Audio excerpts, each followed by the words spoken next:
Now that you've found UBN Radio and discovered our quality talk shows, it's time to spread the word to friends, family, and the universe. 24 hours of music and talk. Radio without limits. That's why people keep coming back for more. That's UBNradio.com.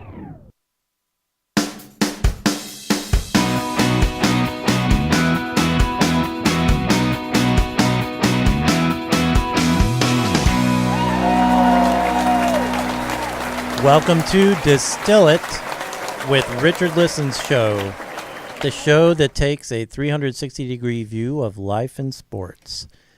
I'm the host, Peter Sobey, and without further ado, we're going to go around the horn here. We have a great show tonight. We're going to be talking about the NFL Draft. I'm representing my Chicago Bears here with my hat. And I would like to introduce our resident sports psychologist extraordinaire, Richard Olberger, Ph.D., Thank you, Peter. I love it that you use a baseball metaphor to introduce an NFL topic. That's wow, what I love that's about you. Oh yeah, that's around the horn. That's right. Should we analyze that? Yeah, that is analyzable. I guess that just belays my love of baseball, and of course, belay is not a word, so that's great too. I do not love baseball. My Mets gave up, I think, more runs. Oh than my anyone's God, given that up was insane. So we will ban baseball talk. At least for tonight, right? That was insane. And now we've got Richard, we've got me, and now the fine individuals from the Distillery Inc., Wendy Rosenthal and Era Schwitzer. Welcome in, ladies. Thank you very much. Thank you.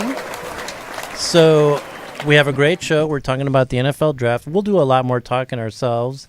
Wendy, you're representing your hat this week in your effort to wear a different hat every week. What's the deal with that? Well, the deal with this is I am an alum of USC, Go Trojans, and Fight On. And in this year's draft, there were 5 USC players that got drafted in the first rounds. And that pushed USC to the point of being the most, the university that's had the most players drafted into the NFL ever, with a mark of 501. Yay. So had to celebrate. All right. Big Beating deal. everybody out. Go Trojans. And, of course, I'm a Bears fan, so I'm representing my Bears, and they had a big story in the draft. And we will be talking a lot more about different aspects of the NFL draft. It just won't be the basic conversation because we kind of take a different look at things here on the Distill It with Richard Listens show. But what we're going to get to right away here on the show is we have a really, really special call-in guest tonight for the first little bit of the show, and we're really honored and flattered that he's taking the time to speak with us and regarding his experience with the draft this weekend. And he's someone that, Richard, you and I took a trip up to Stanford back at the end of February, and we had the privilege to do some videos with this young gentleman. Yes. What you won't see is that, he could not keep me from getting to the quarterback. No, but just kidding. But hopefully, for those of you who have been watching our site and the videos, the time we got to share with Jordan Watkins and spending time with Peter Sobey, he was up at Stanford University being honored for his work on diversity in the media. It was like a clash of two titans, two great souls, and we had such a great time. Jordan was such a gentleman and a class act that we're pulling for him, and this is what this show is about, is bringing on athletes but also individuals who are embodying both intellectual, athletic pursuit and make others around them better. And we got that complete, vibe while we were up there. We get nothing for saying that.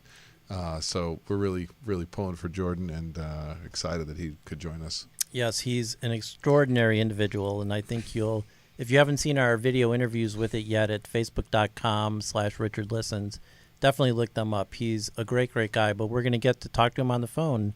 We have him on the phone, right, Jarvis? Jordan, are you with us? Hello, everyone. How y'all doing? Yes. Yes. Jordan Watkins. Can you hear me? Yep, we hear you great. Can you hear us okay? Oh, I hear you. How's everyone doing? Fantastic. We're doing Welcome. great.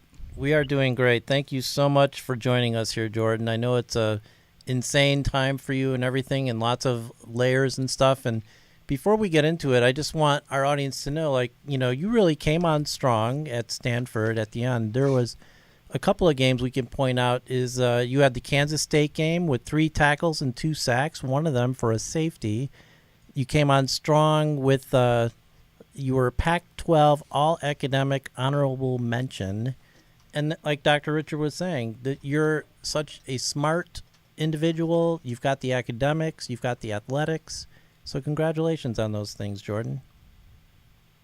Thank you very much. I really appreciate it. And I mean, there's just so many people I could point to that really led up to that. Of course, dealing with my parents and groups like that. But I'm just happy that, not only my work, but their work could also show off in that too. So, Jordan, for the audience sake, and for us really, like, obviously a lot of us followed the NFL draft, and I was out there tweeting during the whole draft, like, singing your merits to the NFL teams and stuff.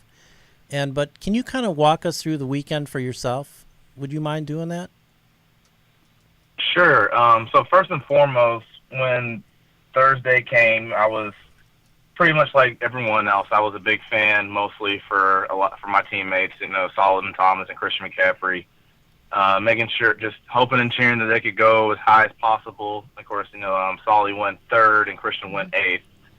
And for the next 2 days, as long as the draft was going on, I was still doing the same thing, pulling for some of my other guys to get drafted, or maybe other people I've met along, like maybe the recruiting process in the first place, or maybe guys that I've trained with or played against, things like that. And then after that, and this is the stage I'm in now, it was more so, okay, let's see who, maybe someone wants to pick me up as like, drafted free agent, or maybe a mini camp invite, something along those lines. And also, like I said, a lot of my other teammates as well, just trying to see how they were doing and what their situation was like. So, currently still looking around and hopefully getting picked up for a rookie mini camp soon. So right now there's still some your agent has feelers out there. Right.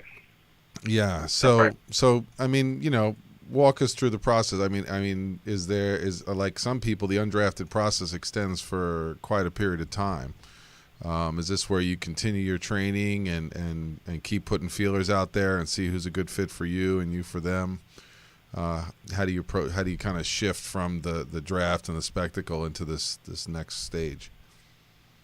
I'd say it's interesting because, usually back when you're in college, you're on a team, when your specific dates are, like, you're going to have camp starting this day, or your first game is this day. Like, you have all these exact things that whereas, in this part of being an undrafted free agent, it's, one day you might not have a team, but the very next day you might have a team.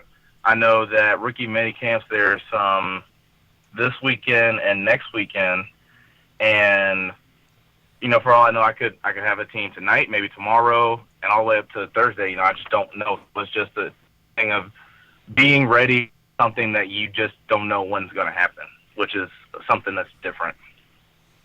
So what percentage of your phone calls is to the Atlanta Falcons? Tell us the truth. Actually, no, but I do have a pretty funny phone story. I remember when the draft was over, and I was actually about to hop in the shower, and all of a sudden, since I'm about to hop in, I see I have a phone call. It was from a 650 number, and so I didn't, I was freaking out. I was like, oh, this could be, Oh my God. Somebody calling me. So I immediately took like the one foot I did step in the shower. I got right back out, put some shorts on, ran out of the bathroom so there's not as much noise going on, and I picked up the phone, and it was actually a restaurant asking me about this reservation I made. So awful. it was like all my nerves and everything went like all the way up to like my heart was in my throat, and it just came right back down in a heartbeat. But yeah, it's a pretty interesting time right now. You see, and that's how that winds up on social media. Right. Jordan Watkins, number 75, didn't like what they ordered him for dinner. So Jordan, can you hear me? Yes, ma'am, I can. Hi there. This is Ava Schwitzer. I just had a question for you. I love how you talk about that you were pulling for your teammates, and certainly a lot of others that you know are in the same place that you are now, waiting to see what happens next. And I'm just curious to hear from you how it is, because obviously you have your own expectations as well for what you would like to see happen for you in your career. So how do you reconcile those expectations with the reality that it is playing out before you right now, and how does that affect what you're doing in terms of your training, in terms of how you're practicing, in terms of, you know, how you're keeping yourself fit, and both physically and mentally as you move forward through this process? I really came into this situation not knowing what to expect. I had talked to some of my former teammates who have gone through this before, being an undrafted free agent, and the stories varied. Like, it really did. Where I had some teammates where they actually got calls during the draft where teams would say, if we don't draft you, then we're going to go ahead and sign you right after. Some people, their phones didn't ring until like 30 minutes after the draft, and, you know, so on and so forth. Yeah. And then even one of my high school friends said one of his receivers, I think last year, didn't get a chance until in the fall. So, you know, from just hearing all the different stories, I really didn't have any expectations. But at the same time, one thing I've really been focusing on is just make sure I can control what I can control. Exactly. And that's you know, staying in shape, keep getting stronger, and things like that. So when I do get the call, I'm ready to take it. Great. Hi, Jordan. It's Wendy. How are you? I'm doing fine, thank you. How are you doing? I'm awesome. Thank you.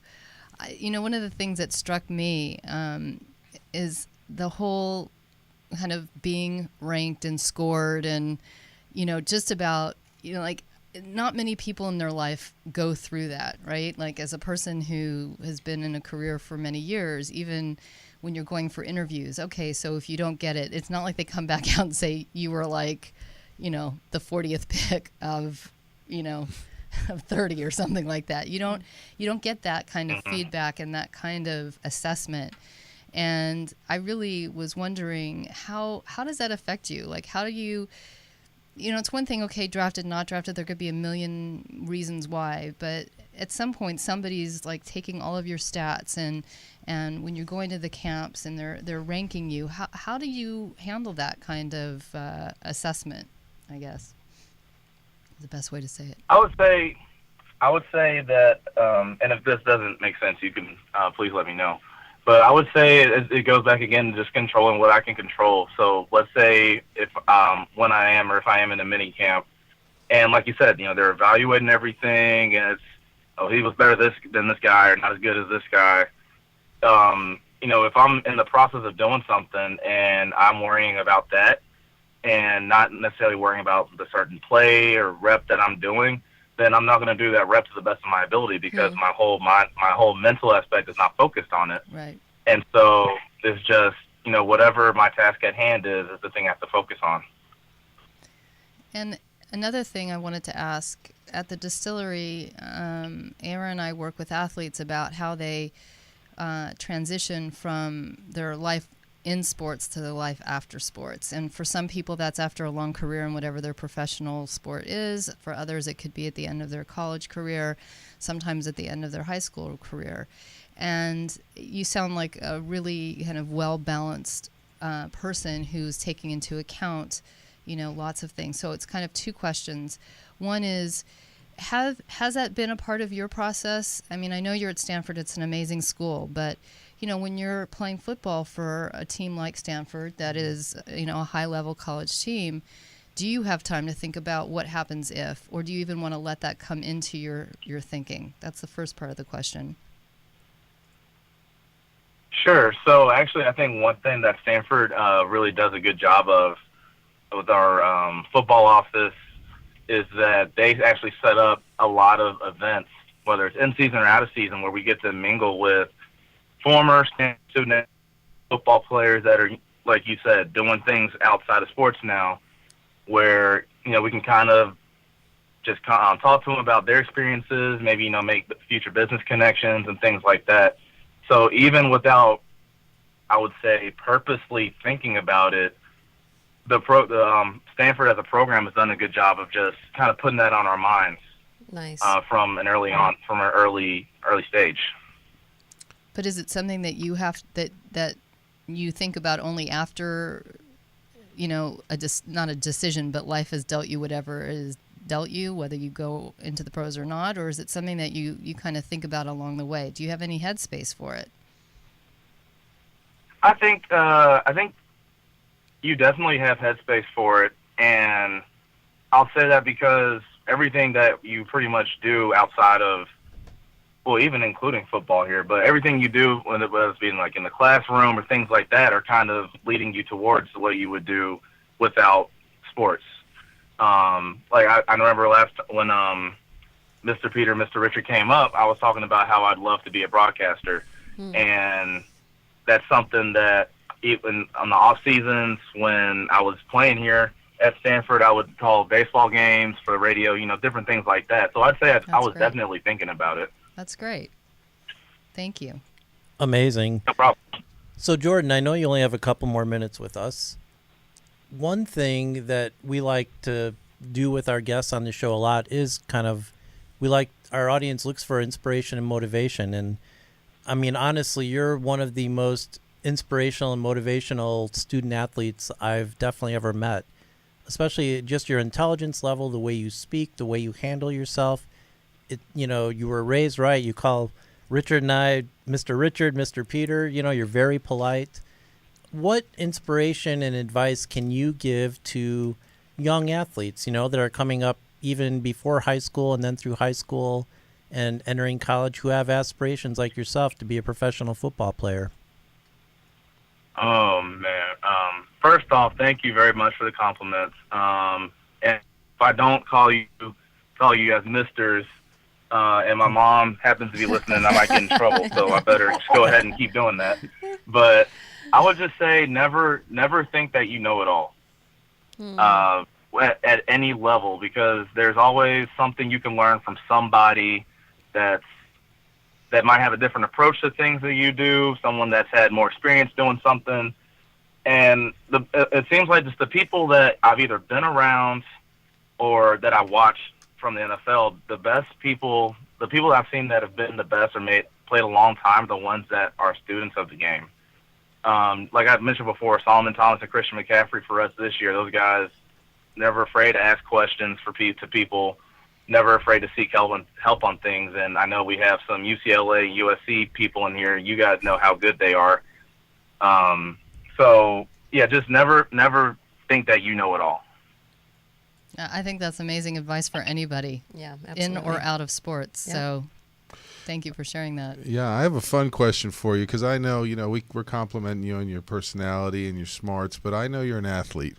And, I know you love basketball and baseball, and as we spoke about, if I remember correctly. And you shared with me briefly when we connected a few weeks ago that you were ill around pro days. That's right?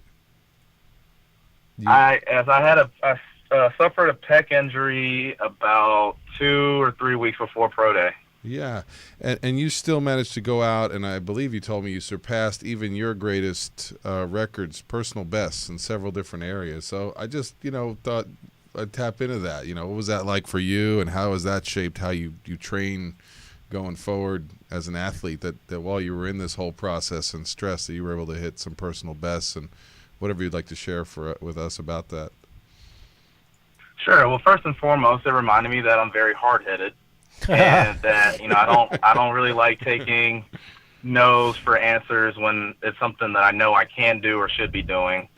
Where originally I remember the doctors were saying the best thing for me to do would not do anything for I think 6 weeks, which obviously would have taken me past pro day, which I needed to do. I remember getting with my trainer, Kellen McCrary. He was great with this whole situation. Help shape my training schedule and regimen to make sure I didn't do anything really that affected, or maybe use my pec so we could have even more time to heal. And I think the greatest part about it too as well was the Stanford training staff and medical staff. Keep in mind, after the last season, I'm technically done with Stanford football, so they didn't really have to do that much with me. But every day they were in the training room with me. The doctors helped me get an MRI. So from that point, I couldn't be any more grateful and thankful to them. but yeah, just for me, it was just like, I know I can do this. And by the time pro day came, it was literally just all adrenaline. I didn't feel my pec at all. Adrenaline was just going so much that, it was really a thing in the back of my mind.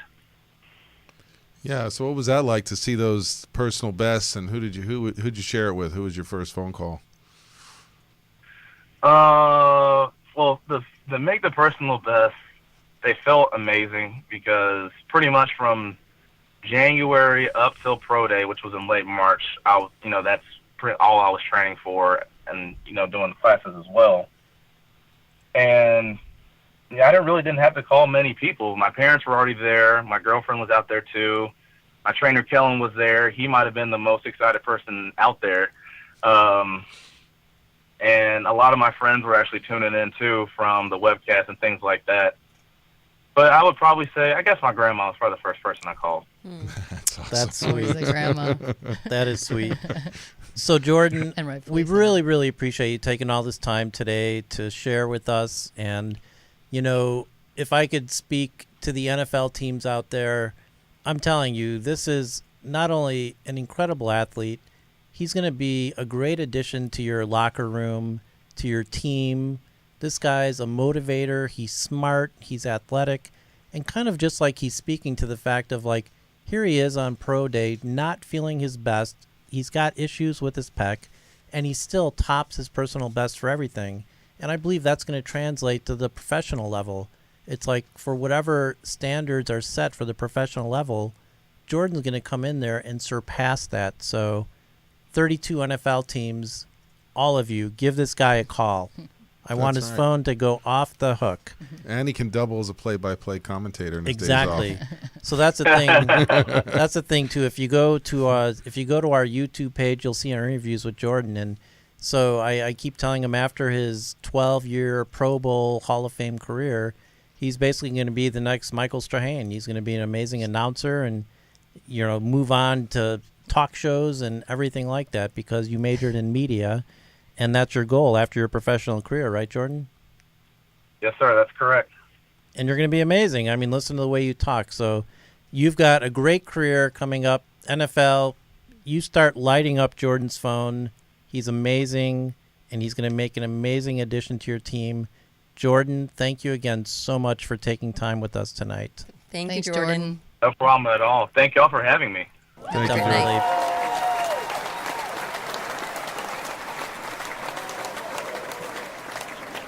So Wendy and Era, Richard and I have met him and we got to spend a whole day with Jordan, but what a great guy, right? This is the Absolutely. first interaction you've had with him. I Yeah. mean, Listen, he's very impressive. I mean, he is, in my view, kind of an exception. I hate to say it, but an exception to a rule about athletes. He's really taking care of himself. He comes from a place of humility, which is fantastic in the sense that he's open. He's open to ask the right questions, and he's got such a great attitude. I mean, to push through any injury, first of all, but to really want to go into the professional sport to do something that you really love and have to go through this process, which can be, I'm sure, very painful to have to wait for the phone to ring.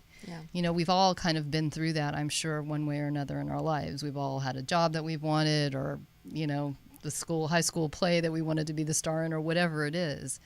But to have it happen on this kind of level and to have him be so eloquent about it is Yeah. very impressive Yeah. for a 21-year-old maybe. And the pressure coming right out of college is, it's like I just love that he said, like, I don't even know what to expect. Right. And a lot of us can go into that and be like, that is totally scary. Absolutely. You It's know, overwhelming. It's anxiety producing. You don't know It what's can coming be, next. Sure. but for someone who's, and all the great graphics that Jarvis was throwing up there, when someone's a leader, when Yeah. someone is, on the field leading a team, there's also, just such a strength and resilience, and I love it that he gives it back to his parents and to the wonderful coaching and trainers, that there's a understanding for all the people that are giving back Sure. and that are there with you, to the fact of Yeah. being that in line with your trainer, to look up at the end of the results and be like, Yeah. this is equally, we've shared this process. And there's also something to fulfillment as an athlete, regardless of the results of when that call or what that contract amount is. Of what are are you enjoying playing? Are Right. you enjoying your team? And so the fact that he's out there, Rooting for his pumping up, teammates and- Christian McCaffrey, and that he feels that and he lives that way, and that's what we know about successful leaders in business and in sports, right? They're pulling to bring other people up with them. Absolutely. Well, and they don't let something like what might feel even like a momentary setback stop you from pushing forward, to keep the training going, to keep the attitude high, to also keep the love going for all those friends of his that are continuing to be called. It's to me that's very hard. To even when your phone isn't ringing, but to be able to say to your friends, like, I'm really excited that you got the call. That's Yeah, and how do you stay ready? I mean, there's so many stories in the NFL of, like, former Giant linebacker Chase Blackburn. I think he was like bagging groceries when he got called. John Starks in the New York Knicks was UPS guy. So people move on and take different stations, but stay ready. Kurt Yeah. Warner bagging groceries. Yep. Yeah. Yeah. So there's something. I wonder what chain they worked for. Maybe there's a good training program. Who's Vaughn's trainer? I don't know. Right. Yeah. But there's something going on with how that mentality of nobody's following. There's no cameras following you. Absolutely. There's no glory getting up at 5-6 a.m. before earlier before work and still doing the same training regimen you did in college outside of that structure now. Absolutely. outside of the structure, and while you're having to keep a day job, Yeah. That's which is right. not easy for anybody. I Right. mean, think about how hard it is for us to get up and go work out, when we have a day Yeah. job. Yeah.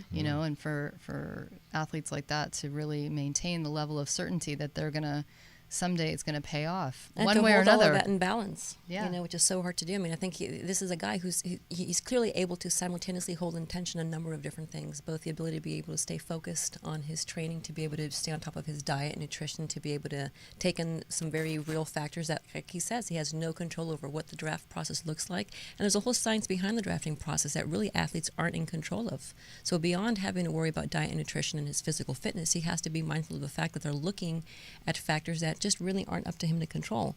Yet I think by so much of what he shared, he clearly exemplifies so many of those traits that Right. these NFL coaches want. Right. Yeah. His drive and Well, the his beauty is the love too. That's what comes through, Absolutely. right? When you love it and you love being around it so much so that you don't mind. In his spare time, he's calling the college games and how they're. Sure. He's at play. He's Yeah. equally. You become great because you're having fun Yeah. doing Right. what you love, Yeah. and so his work is very natural. Yeah. So it's great to go into that environment and to see all the pieces flowing together very naturally. Well, and I love that he's so clearly focused on this. This is what he wants to do. He loves the game and he wants to obviously move forward. And at the same time, he sounds like he has just as much passion about whatever else would come Right. about, whether it's becoming a commentator, whether it's there's so many other things going on in his life that clearly are satisfying him. He's clearly living a fulfilled and balanced life. I think it's Right. amazing to watch. Exactly. At such a young age, it's huge. And that he's so respectful to his parents and his grandma. It's amazing. Yeah. And to Mr. Peter and Mr. Richard. I know, right? I mean, I didn't get a Mrs. A. You got a Did ma'am. get- You I got a got ma'am. You did No, I'm get a teasing. ma'am. I'm teasing You got a because he was very ma'am. polite. So you are watching Distill It with Richard Liston's show here on UBN Radio TV. And we just got off the phone with Mr. Jordan Watkins of Stanford University, talking about his experiences with the NFL draft this weekend. And I will believe with 100% certainty that he is going to get several calls from NFL teams. So we are also on Facebook Live right now at facebook.com/Richard Listens. Exciting news. We do have a new Facebook page, and currently it is facebook.com Distill It with Richard Listens. However, we have it's a big long gobbledygook URL right now because we have to hit a certain plateau of likes before they will give us a shortened facebook.com link. So eventually So we're Do we ask our soliciting friends likes. now to like That's us? it. Yes, Can we so- ask That's what everyone we're out there doing. now? That's what this Let's is. not be shy about what we need. Yeah, Let's if just you ask. go on Facebook and search for Distill It with Richard Listens, you will find the page, like it, and then we will announce the new URL in the next show. It'll probably be something like facebook.com/distill-it or something like that. So yes, just go to Facebook and search for Distill It with Richard Listens and like us. And Please then, like us. And then we'll be We like you. we'll be doing Facebook Live from there. And by the way, if the New York Giants call you, Jordan, I'll gladly go with you, help you get acclimated, show you where the good pizza is. Nice. Or the Bears. I'll give you a setup with the Chicago Bears. So, and on Facebook Live, we have some of our favorite friends here, my Carpentersville gang. Sean Miller's in the house. AJ Collier's in the house. We have Mike Swimney in the house. Right, Wendy? Yes. Hi, honey. Hi, Mr. Swimney. Hi, Mr. Swimney. And they've been making a lot of great comments during the Jordan interview. But we Congratulations are also in order. I'm sorry to interrupt you. That Era's daughter actually won Most Balanced. She did. She won Did I Most tell you Balanced. this? Did she win? Had, did she get the photo of the elephant? She got the photo of the elephant. See? They had an entire award ceremony at the school, and she won the award for being most balanced, which meant that she gives the same amount of energy to her academic work, her physical fitness and nutrition, and spending quality time with family and friends. I thought that was very, very She's cool. awesome. Yeah. Love that. And do you remember who the other winner was? Richardson. Oh, well. You see? My daughter won the elementary age category. Oh, and nice. Congratulations. Yes, and Mikey won the I So can see congratulations, Middle school congratulations, young level. man. Yes. Yep, very cool. Wow, that's We're proud amazing. of you here. I'm very proud of you, Listens, Eloise. Yes. Congratulations, Aaron Richard. That's amazing. Now, if we could just figure out how to live those Exactly. lives. All be Exactly. great. We're just learning from everyone. That's why we invite guests and Exactly. we need to be And- present. Got a lot to learn from my kids. And thank you, Jarvis, our excellent engineer, Jarvis Essex, there for keeping the show alive with sound effects and great photos and everything like that. So we appreciate you, Jarvis. Thank you so much. So yeah, and Sean brought up Stanford Education's paying off, and AJ, if you are out there, I do want to share the story that you shared with me really quick. So go ahead and give us a quick call. It's a draft story, and it's a really great story kind of regarding our hometown. And we are going to be talking about different aspects of the NFL draft here tonight on the final leg of the show. And, I'm wearing my Chicago Bears hat representing my Bears, and I think they kind of blew up the whole draft because everyone's kind of comparing it to. And go ahead, AJ, and turn down your sound over there. And anyway, they're comparing it to draft day as the Kevin Costner move of moving up in the draft and taking a chance on a young quarterback that no one thought would go that early. So we'll kind of get more into that. But we do have AJ on the line, and I just want to spend a minute and share with us, AJ. First of all, one of our biggest fans and contributors, AJ Collier. Welcome to the show. Hey there, guys. Hi. Hey. So AJ and I were born and raised in Carpentersville, Illinois, and our neighboring town is Hoffman Estates, Illinois. So share with us your draft day story, AJ. Yeah, so my oldest son Andrew is friends with a lacrosse kid named Timmy Saubert, and his brother Eric Saubert made quite the story at this year's draft. Eric attended Drake University, and he was picked by Atlanta with the 174th pick. And the cool thing about it is that Eric at Hoffman Estates High School, went through a period of time where their football program was not doing so hot, and unfortunately he played football at that time, and during his high school career won one football game luckily against rival Conant, a field goal to win the game was the only victory that he had seen. So it was a satisfying victory. Oh, without a doubt, crosstown rival. And so Eric really, wasn't getting seen by college coaches simply because the program was not doing so well.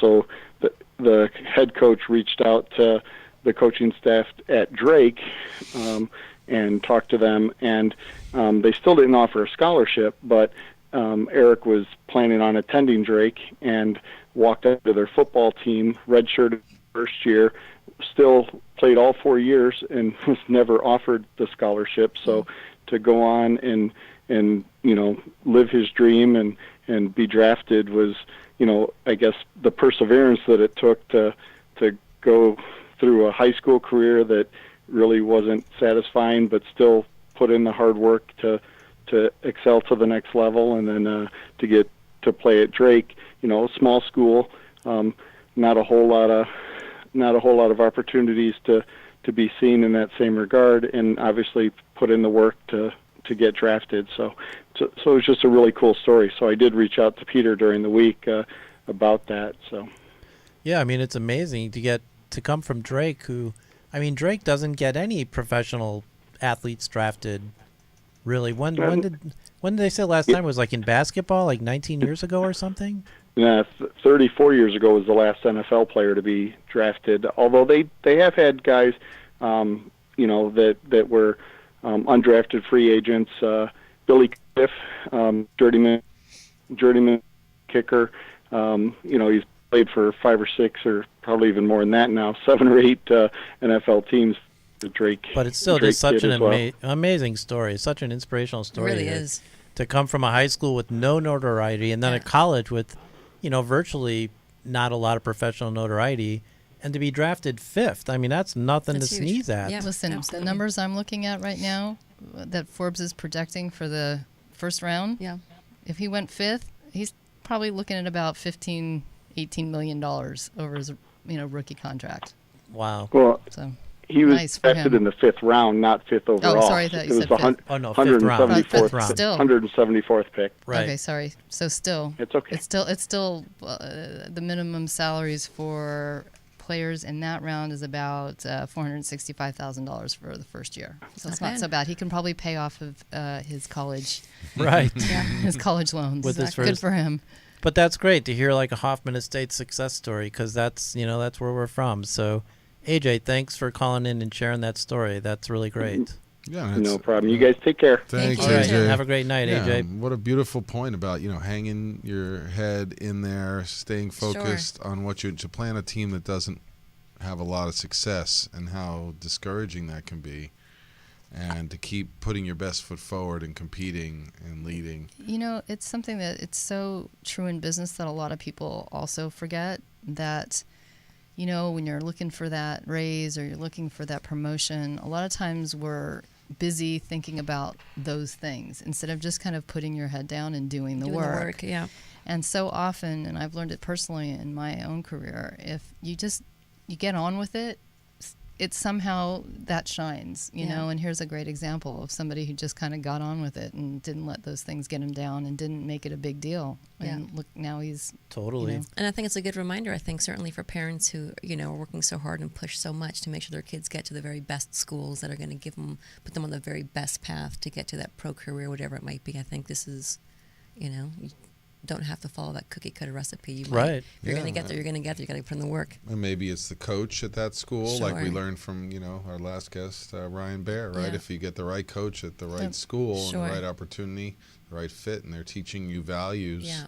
about being a young man, athlete, young woman, professional, yep, Yeah.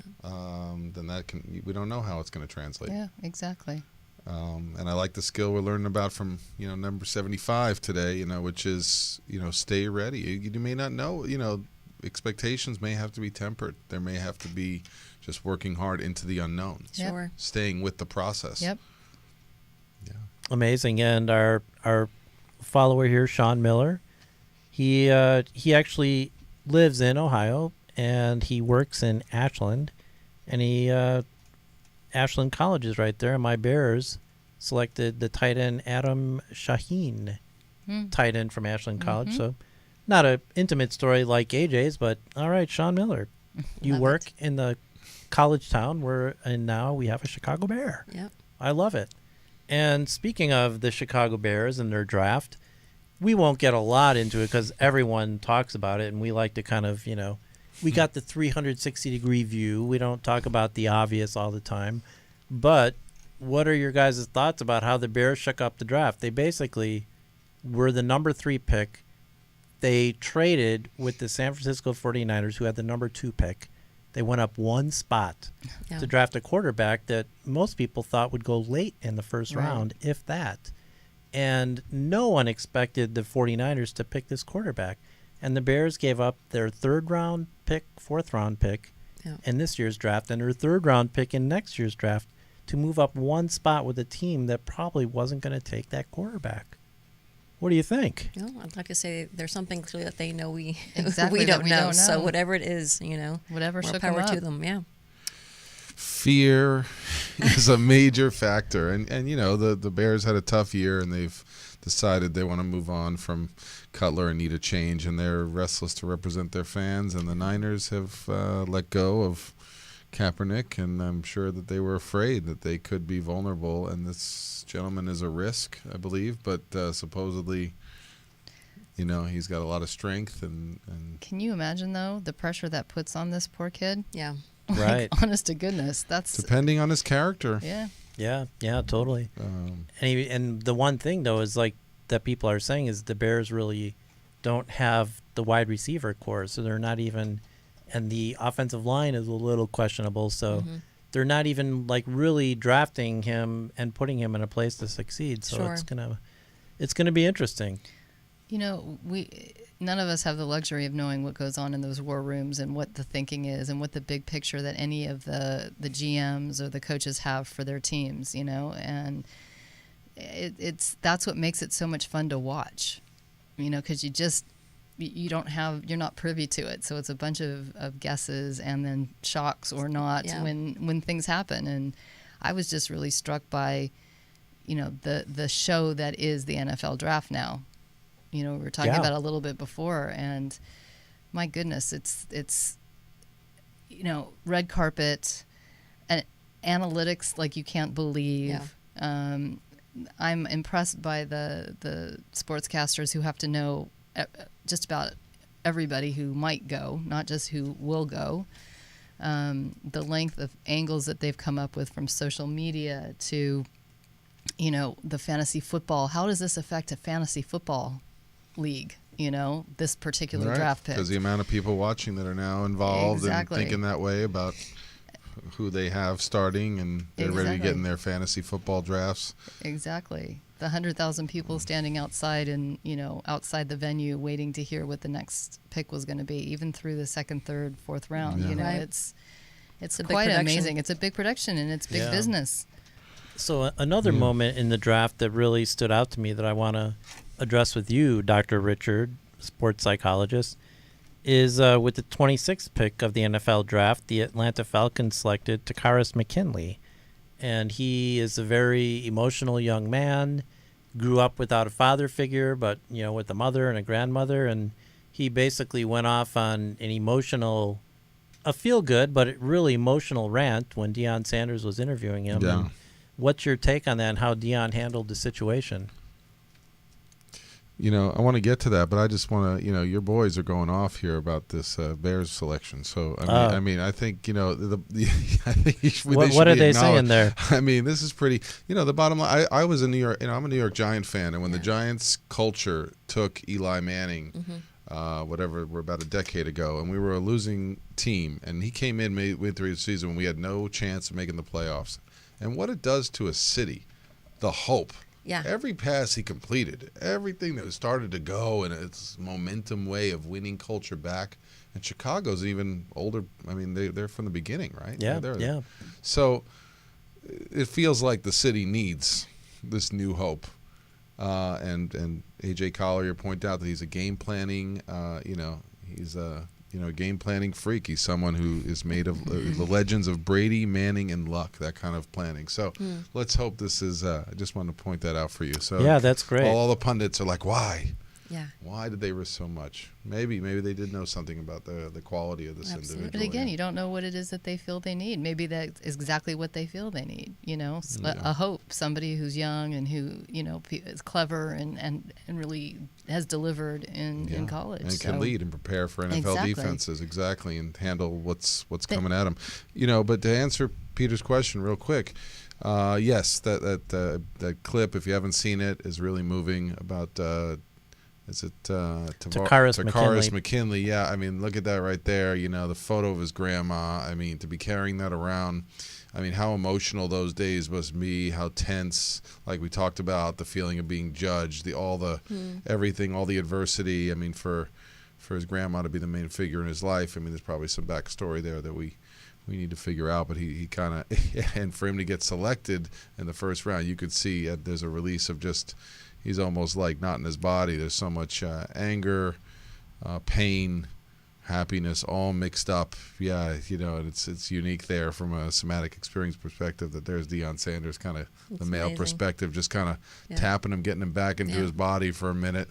And like Peter pointed out in our pregame conversation, you know, just kind of tapping him into that I'm here with you. And, you know, like there's like, we were saying earlier about Jordan, there's going to be mentors along the way. There's going to be coaches along the way that can help you channel this pain. You could see initially he's just having trouble kind of expressing himself, and you know, you can just see he gives him that moment to really the sadness, the pain, the appreciation, the dying words, you know, promising his grandma this would come true, and the fulfillment of it. That what this really means to some individuals is just beyond words. So we've only got a few minutes left, and it wouldn't be a complete show without going into some numbers with Wendy. So, you know, we've got a couple minutes, us Wendy, numbers, Give you Wendy. before we numbers. wrap things up. What are some fascinating Well, numbers you dug up on Listen, this? I was just curious about like what the stakes are, you know, going in the first round versus second round versus, you know, in the later rounds, and what it all means. And so Forbes has come out with their projections of what at least the top, you know, 3-4 picks are going to make this year, and then how it drops off from there. So right now they're predicting that Myles Garrett will earn approximately $30 million over the course of his 4-year contract. $20 million of that is in a signing bonus because Wow. of how That's amazing. it's crazy of how the contract is with all of the rookies, and how much it's affected by salary caps, and it's Sure. affected by the you know, they divvy up a certain bonus pool and all of that. So they're giving him. I mean, I hope for his tax purposes they don't give it to him all in 1 year, but it's pretty amazing. And that's another thing. You know, another topic is, you know, how do you deal with having very little to having $30 million in 4 years? It's crazy. Trubisky is looking at almost the same amount, $29 million, with an $18 million signing bonus. And then it goes down from there, not too much more for Fournette, who's looking at about $27 million. And then as it goes down the line, yeah, the numbers tick down, but we're still talking in the multi-million dollars Yeah. for These for are all of enormous the guys in the contracts. first and second round. And what's interesting is then once you get past into the third round, now you're playing with numbers that are much more like the $450,000 a year. Yeah, maybe higher or lower depending on third versus seventh, but it's pretty much the same. And then you go talk about the undrafted, you know, free agents, and interestingly, if they get signed, they're pretty much making the same thing that somebody in the 6th, 7th round is going to make. So it's not as dramatic and as bad in terms of that. And I think that's why I read that a lot of players are actually, like, they're all right with being an undrafted free agent because they're going to be in the same situation as somebody who went 6th, 7th round. So it's fascinating. The numbers are amazing.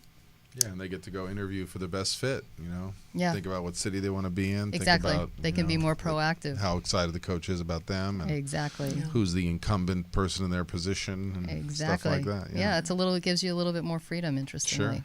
So thanks for taking us into the numbers, Wendy. That's Good job, fantastic, Wendy. like always. Good job. So this is it for us. We are out of time this week, but we are going to be back live in 2 weeks on Monday, May 15th. Our guest is Dr. Russ Carpenter, Catfish dog. Catfish Dog, and he will tell us many things inspirational, like, you know, life after, you know, he hurt his leg, but he's also been on an expedition and he caught 9 of the 10 state trouts of California.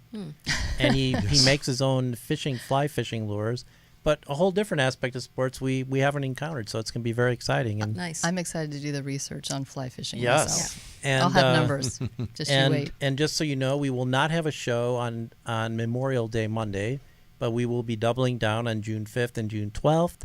Our guest on June 12th will be live in the studio, Dr. Kathleen Tarr, and she's got the experience of being a female athlete and the adversity she's faced with that. I wouldn't mess with her. And then down the road, we also are going to have a call-in, Skype-in guest, Gregory Zuckerman, talking about his book, How 11 Athletes Overcame Challenges in Their Youth to Become Stars. So we have some great shows coming up. Nice. We're going to have a topic-driven show that's going to be about slumps. That's going to be a lot of fun. Yep. And don't forget to find our new Facebook page, facebook.com, Distill It with Richard Listens. Like it, make comments, and we will be no time for words of inspiration, but we really appreciate you watching the show, and everyone say goodbye. Goodbye. Goodbye. Thanks for joining us. Check in with us Have a between great shows. week. Bye.